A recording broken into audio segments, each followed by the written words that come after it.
sex and guilt go right together. What the major religions have learned over the last couple thousand years is that you're going to have sex, so let's make you feel really guilty about it. Then you got to come back to our particular God virus to get forgiveness for it. We don't want you to stop having sex. We don't want you to stop doing all the terrible things we tell you are terrible. We just want you to come back to us for forgiveness because we know you're going to do it anyway. Now, it sounds like religions consciously developed this. They didn't consciously develop it any more than evolution consciously developed you or monkeys or parasites. It's the process of what works gets propagated and what doesn't work doesn't get propagated. So most God viruses are consumed with guilt, and they create a guilt pathway for infection. Because if I can make you feel guilty, then I can infect you even more. Because you got to come back to church more. You got to go confession more. There's lots of things you have to do. If you're a Baptist, you got to read more of the Bible and go to Sunday school. If you're a Catholic, you got to go to Mass and go to confession. It's just an ongoing thing. It's never ending because you're never good enough. That's what the message is. Now let's take, for example, masturbation, which none of you in here I know do, but like I said, I stopped when I got glasses. So, everybody knows, I studied back in the 70s. I studied with Albert Ellis, who's a great psychotherapist. Anybody know Albert Ellis or know of him or studied him? Great, good, all right. Well, Albert Ellis was also one of the world's greatest sexologists. He died a couple of years, about 3 years ago, 102 years old, I think. And he was still horny when he died. I mean, this guy knew sex and loved sex for sure. There's no doubt about it in the way he wrote. But he had a saying that 97% of men will admit to masturbating and the other 3% are lying. Now, women, maybe not quite as high, but I'm thinking women do it a lot too. So, isn't it interesting that religions, almost all the major religions, teach that masturbation is wrong, or frown upon it, or at least look down upon it. They give you this guilt message about masturbation. It's the perfect thing to get guilty of because you're going to do it anyway. We have an ex-Catholic priest in our Recovering from Religion group in Kansas City. He tells the funniest story. He says, he went through 8 years of seminary, like they do. He said he could go about 30 days without masturbating. And then he just had to. And then when he's finished, he says, I'm going to go to hell. I got to go confess. So we have to go find a priest and confess to the priest. Relief. Jesus has forgiven me. Mary's smiling down on me. Well, about another 30 days goes, and he gets all this tension, and he has to masturbate, and he has to go find a priest and confess to him. Thank you. Appreciate that. This went on for 8 years. He finished the seminary, and one day he's at the zoo, and he notices all the primates are masturbating, including the females. I mean, they're all playing with themselves or each other. I'm thinking, they're primates. I'm a primate. The Pope believes in evolution. This is back, in the day of Pope John Paul. That was the beginning of his journey to atheism after 8 years of seminary. And he's one of the leaders of our Recovering from Religion group.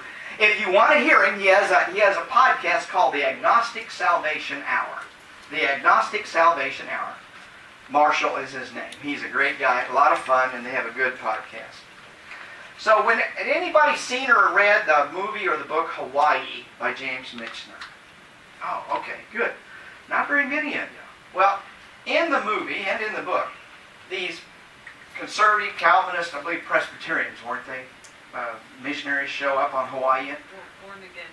Born again. They were fundamental, nutcases. Yeah. So these missionaries show up on Hawaiian Islands to do their missionary thing, and they look around the islands and everybody's running around, half naked or even all naked in some cases. And they go out there and they preach to them and say, you better get clothes on or God's going to kill you. And about 3 weeks later, they all start dying of smallpox, right and left. They got their clothes on really quick. And they still have their clothes on, and they're still pretty much Protestants. Because they got infected with the God virus. Now, this is an interesting example of the God virus working in conjunction with a biological virus. It actually happens a lot. Think what happened when Catholicism invaded South America. It brought with it all sorts of pathogens and viruses. And they used it.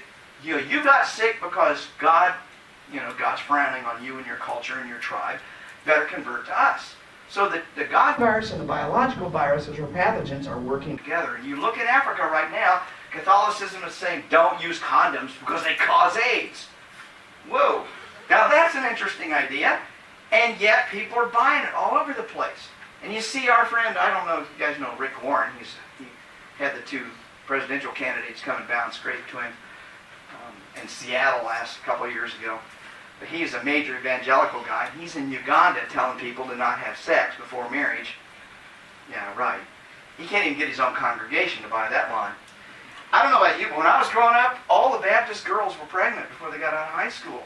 And they were the ones being beat in their head as much as possible, don't have sex before marriage. And I'm sure if you're Catholic, you get that same message. How many got pregnant before they got out of high school? I noticed it was a trend.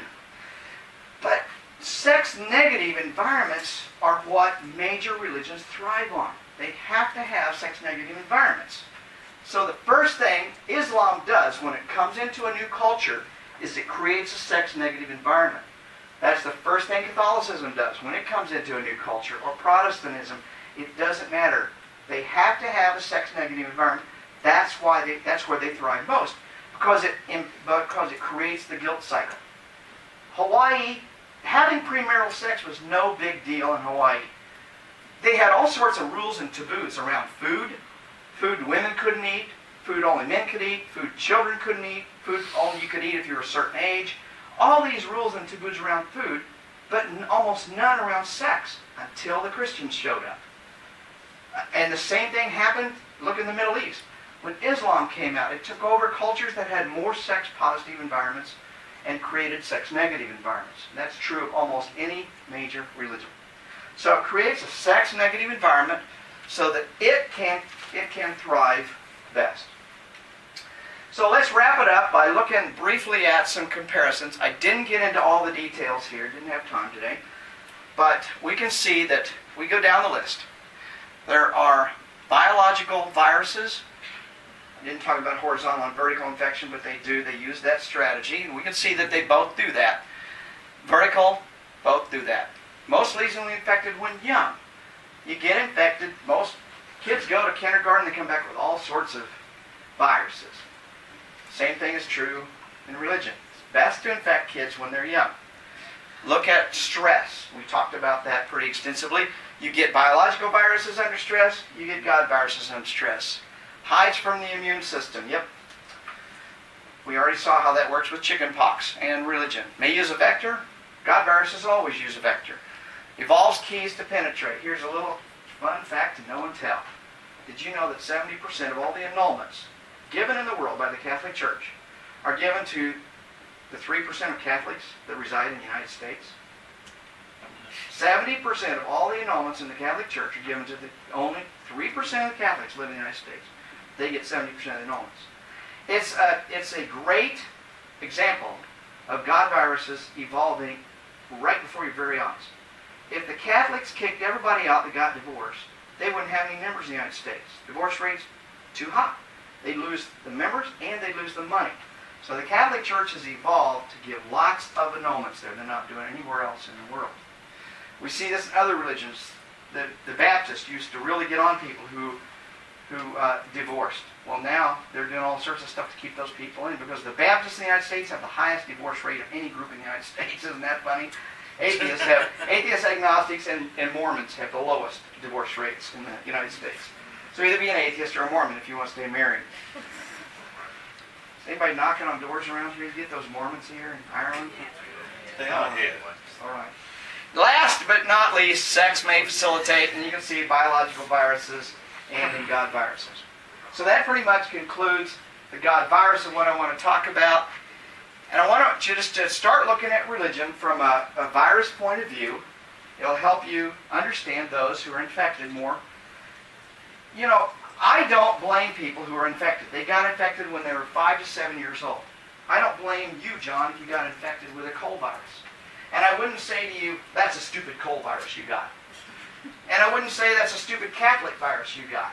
It makes no more sense. And I talk about that in the book. I talk about how do you understand these people who are infected. And telling them they're stupid for believing what they believe is probably not the best strategy for most of us. And I'm no Richard Dawkins. I'm not out there trying to tell people what Richard Dawkins, I'm not against him. I really love what he has to say. But what he doesn't tell you is how do you deal with your mother-in-law who's really religious? And that's what I'm concerned about, is how do you deal with the people in your world who are very religious? Okay, last, I'm going to take 5 more minutes to talk about recovering from religion. All right. So I don't want to take too much of what we got. Michael said he wanted me to talk about recovering from religion.